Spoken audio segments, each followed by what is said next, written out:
మరి కాసేపట్లోనే మూడో వన్‌డే ప్రారంభం కాబోతుంది. ఇది నిర్ణయాత్మకమైన మ్యాచ్ కావడంతోటి పెద్ద ఎత్తున టికెట్లు కూడా అమ్మకాలు పూర్తయ్యాయి. మరోవైపున బ్లాక్‌లో కూడా టికెట్లు అమ్మకాలు జరిగినట్లు కూడా ఆరోపణలొస్తున్నాయి.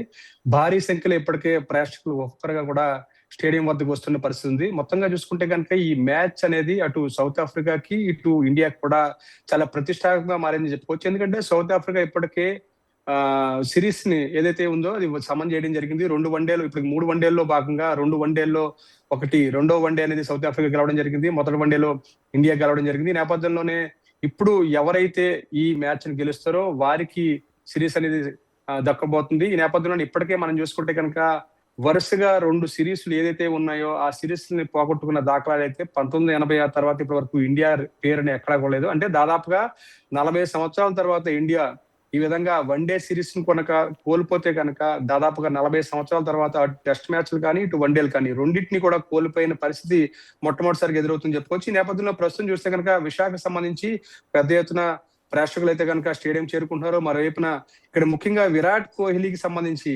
అతను వన్‌డేల్లో దాదాపుగా రిటైర్ కాబోతున్న పరిస్థితి నేపథ్యంలో ఇది విశాఖకు సంబంధించి చివరి మ్యాచ్ అయ్యే అవకాశం అతనికి విశాఖలో పాల్గొనే మ్యాచ్ అతనికి ప్రస్తుతం విశాఖ వాసులకి చివరి మ్యాచ్ కావచ్చు. ఎందుకంటే విశాఖలో మళ్ళీ విరాట్ కోహ్లీ పాల్గొనే మ్యాచ్లు ఉండకపోవచ్చు అనేది. అదేవిధంగా మరోవైపున రోహిత్ శర్మ కూడా విశాఖలో మళ్ళీ పాల్గొనే మ్యాచ్ ఉండకపోవచ్చు అనేది అతను భావిస్తున్న నేపథ్యంలోనే వీరిద్దరు మ్యాచ్ చూడడం కోసం పెద్ద ఎత్తున ప్రేక్షకులు అయితే వస్తున్నారు. మరోవైపున ఈ ఏదైతే మూడో వన్‌డే ఉందో దీనికి సంబంధించి ఒక 3 రికార్డులు బద్దలు కొట్టే అవకాశం అయితే ఇటు కోహ్లీకి ఉందని చెప్పుకోవచ్చు. అతని కోసం 3 రికార్డులు ఎదురు చూస్తున్నాయని చెప్పుకోవచ్చు. ఎందుకంటే ఇప్పుడు మొదటి వన్‌డేలో అతను సెంచరీ చేయడం జరిగింది. రెండో వన్‌డేలో కూడా సెంచరీ చేయడం జరిగింది. ఇప్పుడు కనుక సెంచరీ చేస్తే వరుసగా ఇతను వన్‌డే సిరీస్ లో వరుస 3 మ్యాచ్‌లను కూడా 3 సెంచరీలు చేసిన రికార్డు అతని పేరు నమోదవుతుంది. ఇప్పటికే మనం చూస్తే కనుక పాకిస్తాన్ చెందిన బాబర్ ఆజం ఈ విధంగా రెండు సిరీస్ల్లో అతను వరుసగా హ్యాట్రిక్ సెంచరీలు సాధించిన ఘనత అతని పేరు మాత్రమే ఉంది. ఈ నేపథ్యంలో గతంలో 2023లో ఇదే సౌత్ ఆఫ్రికా మీద విరాట్ కోహ్లీ 3 సెంచరీలు సాధించి వరుసగా అతను హ్యాట్రిక్ సాధించాడు. ఇప్పుడు కనుక మరోమారు అతను సాధిస్తే వరుసగా రెండోసారి కూడా ఆ విధంగా ఆయన హ్యాట్రిక్ సాధిస్తే 2 సార్లు హ్యాట్రిక్ సాధించిన ఘనత విరాట్ కోహ్లీ పేరుతో నమోదవుతుంది. మరోవైపున అతను చూస్తే కనుక వరుసగా 2 మ్యాచ్ల్లో సెంచరీలు సాధించిన ద్వారా అతని సగటు దాదాపుగా 118 నమోదైంది. ఈ నేపథ్యంలోనే సగటుతోటి 237 పరుగులు 2 మ్యాచ్ల్లో కూడా అతను సాధించడం జరిగింది. ఈ నేపథ్యంలో ఇప్పుడు కూడా సిరీస్ లో సాధిస్తే ఆ సగటు కూడా 118, 115 పైనే ఉండే అవకాశాలు కనిపిస్తున్నాయి. ఇక మరోవైపున ఇక్కడ మనం చూస్తే కనుక దక్షిణాఫ్రికా మీద వరుసగా 4 సెంచరీలు సాధించిన ఘనత కూడా కోహ్లీ పేరు మీద ఉంది. వన్‌డేలో 2023 వన్‌డే ప్రపంచ కప్ లోనే ఈ విధమైన వరుసగా హ్యాట్రిక్ సాధించారు. మరోమారు ఇప్పుడు 2025లో కూడా సాధిస్తే కనుక అతను వరుసగా హ్యాట్రిక్లు 2 సార్లు సాధించిన ఘనత కోహ్లీకి దక్కబోతుందని చెప్పుకోవచ్చు. మరోమారు వరుసగా దక్షిణాఫ్రికా మీదే 2 వరుస హ్యాట్రిక్ సాధించిన ఘనత కూడా కోహ్లీ పేరిట రికార్డు అనేది నమోదు కాబోతుంది. ఇప్పటికే 2023లో సాధించిన నేపథ్యంలో మరోమారు ఈ నేపథ్యంలో కూడా ఇప్పుడు కూడా సెంచరీ సాధిస్తే కనుక అతను వరుసగా సౌత్ ఆఫ్రికా మీద 2 సార్లు సాధించిన ఘనత అయితే అతనికి దక్కుతుంది చెప్పుకోవచ్చు. ఇక మరోవైపున మనం చూస్తే కనుక దీంతో పాటు అంతర్జాతీయంగా దాదాపుగా 555 పరుగులు ఈ మ్యాచ్ల ద్వారా సాధించడం జరిగింది. ఇప్పటి వరకు 555 అంతర్జాతీయ మ్యాచ్ల ద్వారా దాదాపుగా మనం చూస్తే కనుక 27,000 చిల్లర అంటే ఏదైతే ఉందో 27,000 నుంచి 27,900 పరుగులు అతను సాధించిన మొత్తంగా చేయడం జరిగింది. ఇప్పుడు ఇప్పటి వరకు వినాయక్ అంటే 2 ఏళ్ల తర్వాత మళ్ళీ విశాఖ కేంద్రంగా ఇప్పుడు జరుగుతుంది కాబట్టి ఈ మ్యాచ్ మీద డెఫినెట్లీ ఉత్కంఠ అయితే నెలకొంటూ ఉంటుంది. అయితే ఇప్పుడు అక్కడ భారీ బందోబస్తు అంటే తొక్కిసలాటలు జరగకుండా ఏ విధంగా అక్కడ భారీ బందోబస్తు ఉంది, పోలీసులు ఎంతమంది అక్కడ మోహరించారు, దీనికి సంబంధించిన వివరాలు ఏంటి? అంటే స్వయంగా సిటీ కమిషనర్ శంకబ్రత బాగ్చి ఆధ్వర్యంలో భారీ సంఖ్యలో దాదాపుగా ఒక 2,000 మంది పోలీసులు ఇక్కడ పూర్తి స్థాయిలో బందోబస్తు నిర్వహిస్తున్నారని చెప్పుకోవాలి. ఎందుకంటే ఇది చాలా నిర్ణయాత్మక మ్యాచ్ తో పాటు రోహిత్ శర్మతో పాటు విరాట్ కోహ్లీ వీరిద్దరూ కూడా పాల్గొంటున్న మ్యాచ్ కాబట్టి విశాఖ మ్యాచ్ మీద పెద్ద ఎత్తున ప్రేక్షకుల్లో ఒక ఉత్కంఠ, ఒక ఆసక్తి ఉంది. ఈ నేపథ్యంలోనే ఈ ఆసక్తిని దృష్టిలో పెట్టుకుని పెద్ద సంఖ్యలో ఇక్కడికే టికెట్లన్నీ కూడా అమ్ముడుపోవడం జరిగింది. మరోవైపున బ్లాక్ మార్కెట్ లో కూడా టికెట్లు అమ్ముడయ్యాయని ఒక ఆరోపణలు వచ్చిన నేపథ్యంలో పెద్ద సంఖ్యలో ప్రేక్షకులు వచ్చే అవకాశం ఉన్న నేపథ్యంలోనే భారీ స్థాయిలో పోలీసులు అయితే బందోబస్తు ఏర్పాటు చేశారు.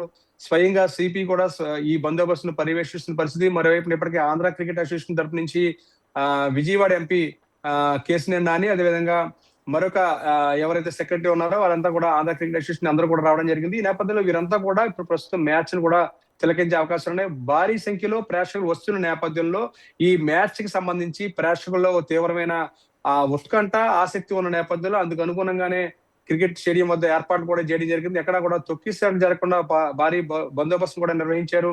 చాలా మంది ఇప్పటికే స్టేడియం లోపలికి ఎంటర్ అవ్వడం జరిగింది. దాదాపుగా 28,000 కెపాసిటీ ఉన్న ఈ స్టేడియంలో ఇప్పటికే మనం చూసుకుంటే కనుక 10 నుంచి 15,000 మంది వరకు ఇప్పటికే చేరుకోవడం జరిగింది. వీరందరూ కూడా వేర్వేరు రూట్లు అంటే విజయనగరం నుంచి వచ్చే వాహనాలు కానీ, అదేవిధంగా విశాఖపట్నం వచ్చే వాహనాలన్నిటి కూడా ప్రత్యేకమైన పార్కింగ్ ఏర్పాట్లు కూడా చేయడం జరిగింది.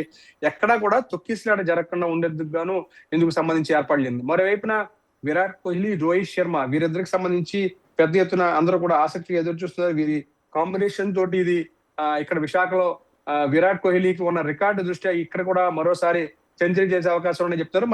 ఉదాహరణకు మనం చూసుకుంటే కనుక మొదటి మ్యాచ్, రెండో మ్యాచ్ మనం గమనిస్తే కనుక మొదటి మ్యాచ్ లో ఇండియాలో మొదటి మ్యాచ్ లో మనం చూస్తే కనుక దాదాపుగా మొదటి మ్యాచ్ 358 పరుగులు సాధించింది, 5 వికెట్లు కానీ India. South Africa second batting చేసి 362 రెండో వన్డే చూసుకుంటే 358 చేసింది. రెండో వన్డేలో 362 పరుగులు సౌత్ ఆఫ్రికా సాధించడం జరిగింది. అంటే భారీ చేజ్ ను సౌత్ ఆఫ్రికా రెండో వన్డేలో చేజ్ చేయడం ద్వారా ఒత్తిడి ఇప్పుడు ప్రస్తుతం చూస్తే కనుక ఇండియా మీదే ఉందని చెప్పుకోవాలి. ఎందుకంటే మొదటి వన్డేలో ఓడిపోయినప్పటికీ కూడా రెండో వన్డేలో సౌత్ ఆఫ్రికా పుంజుకోవడం జరిగింది. ఇక్కడ రెండో వన్డేలో మనం గమనిస్తే రెండో వన్డేలో రోహిత్ శర్మ 14 పరుగులు చేయడం జరిగింది. ఇక విరాట్ కోహ్లీ 102 పరుగులు చేసి రెండో శతకం వరుసగా సాధించడం జరిగింది. ఇక రెండో వన్డేలో గైక్వాడ్ మళ్ళీ ఫామ్ లోకి రావడం, ఒక విధంగా రుతురాజ్ గైక్వాడ్ ఫామ్ లోకి రావడం, అంటే సెంచరీ సాధించి 105 పరుగులు సాధించి ఫామ్ లోకి రావడం అనేది ఇండియాకి కొంత పెద్ద ఊరటగా చెప్పుకోవాలి. ఇప్పుడు రుతురాజ్ గైక్వాడ్ మీద, అదేవిధంగా విరాట్ కోహ్లీ మీద, అదేవిధంగా రోహిత్ శర్మ మీద, జైస్వాల్ ప్రస్తుతం చూస్తే కనుక ఫామ్ లో లేడు. మొదటి 2 వన్డేలను కూడా అతను విఫలమయ్యాడు. జైస్వాల్ కూడా ఓపెనింగ్ లో భారీ పరుగులు సాధించాలని ఏదైతే ప్రేక్షకులు కోరుకుంటున్నారు. ఇక మరోవైపున వాషింగ్టన్ సుందర్ కూడా చివరి నిమిషంలో చివరి బ్యాట్స్మెన్ గా దిగుతూ, అంటే దాదాపుగా మనం చూస్తే కనుక 45 ఓవర్ల తర్వాత అతను బ్యాటింగ్ వస్తున్న నేపథ్యంలో ఆల్రౌండర్ అతను కూడా భారీ పరుగులు సాధించాలి, హిట్టింగ్ సాధించాలని అయితే ప్రేక్షకులు కోరుకుంటారు. మరోవైపున రవీంద్ర జడేజా సైతం గడిచిన 2 మ్యాచ్లను కూడా చెప్పుకోదగ్గ పరుగులే సాధించాడు. రెండో వన్డేలో అతను 27 బాల్కి గాను 24 పరుగులు సాధించడం జరిగింది. ఇక మరోవైపున రెండో వన్డే మనం గమనించినట్లయితే కనుక సౌత్ ఆఫ్రికా కూడా పెద్ద ఎత్తున ఇక్కడ మార్క్రమ్ ఫామ్ లోకి రావడం జరిగింది. 110 పరుగులు సెంచరీ చేయడం ద్వారా, అంటే 98 బంతుల్లోనే అతను 110 పరుగులు చేయడం ద్వారా ఫామ్ లోకి రావడం అనేది ఒక విధంగా ఇండియాకి ఆందోళన కలిగిస్తున్న విషయంగా చెప్పుకోవాలి.